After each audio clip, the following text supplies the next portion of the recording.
Okay, hi, my name is Joe, and let's talk about games, baby. Let's talk about you and me.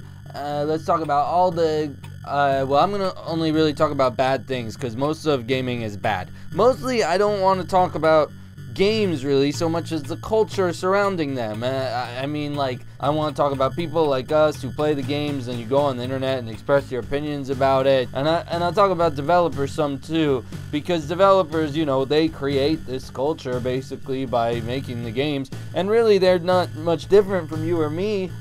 They just happen to get paid for looking like walruses with throw rugs on their heads. I'm gonna call this series, I guess I'm calling it Tough Love.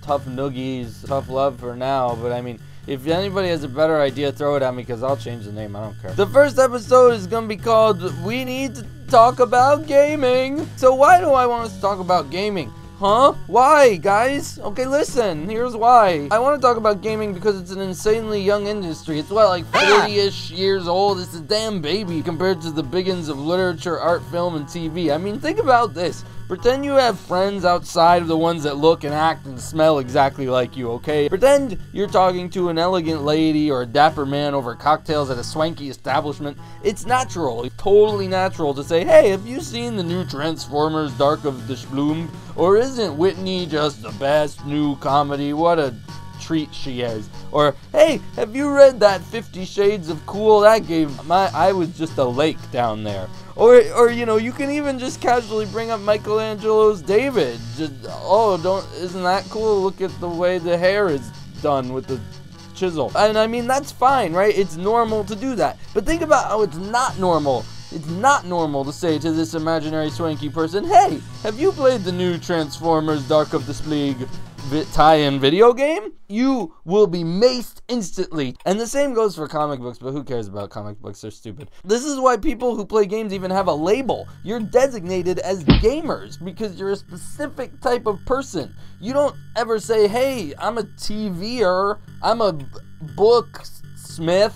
You can say you're a film buff, you're a bookworm, but that just means you're super into, I mean, you know, whatever, it's different, shut up. So what I'm saying is not that old fucknut about whether games are art or whatever. Sure they are, who cares? I'm saying a significant contingent of society still doesn't see them as such, or they discuss them in much the same way they do other media. I still to this day meet people who dismiss video games as being for kids, and I know, I hear you saying, well, the hell with those people, they clearly haven't seen any modern games because they're obviously not for kids, and I'm cool and I can kill people in Grand Theft Auto. And you're right, games aren't for kids anymore because now they're for man children. See, I still totally get why people dismiss games outright, because if you just take a cursory glance at this medium, it's not good. It's just fucking violence and shooting and bouncing titties and blah blah and blah. You know when you were a teenager and you were just a massive shit and you stopped being nice ever and you just became an obnoxious, self-centered prick? I think that's the stage video games are in. They're adolescent, they're loud and they're inarticulate and they're stupid and all I think about is titties. Even many of the best games out there are completely embarrassing. I mean, what am I gonna say to my mom? Hey mom, check out Resident Evil 4. This changed the face of action gaming. Blah, explosions, chainsaw head, parasite, blah.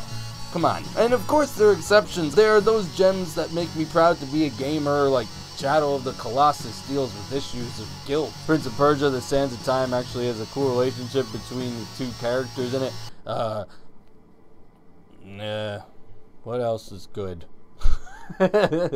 There are those gems that make me proud to be a gamer and ready to come to the defense of gaming as a vehicle for thought-provoking emotional experiences and a medium that can affect you in unique ways that are quite simply not possible in other media. But then there's every fucking thing else that makes me feel like a giant freaking loser who's ashamed to be associated with games at all. And that's the shit that by and large keeps getting made. And yeah, I've heard of indie games too. I mean, there's a lot of shitty cliches there. Don't kid yourself. I was involved in making games once. I actually was one of those guys for a hot second. I bring this up to get whatever faux credibility I can milk out of it. But in all honesty, I was only involved in the industry for a total of 3 months due to a series of unfortunate events. So I'm not going to pretend my insight here is not limited. It is. But one thing I learned from my 5 seconds in the industry is that the majority of the people who get involved with it basically just want to maintain the status quo. More of the same. That's what we want. Screw casual gaming. I hate the Wii. To hell with accessibility. What is wrong with you people? Don't you even want a girlfriend? I just find this such a stunningly misguided point of view for gamers to have. I mean, you can argue that games are just too difficult for some people, or too deep, or that you're a being that's made to some higher plane of existence. Because, I mean, you get games, and screw those people who don't. But there comes a time when you need to look at yourself and your games and go, you know what? Maybe part of the reason people don't like games is because of shit like this, or this, or this. I mean, maybe it's because we're kind of doing a shitty job and making the same dumb, often alienating experiences over and over again. Things suck, and I want them to get better.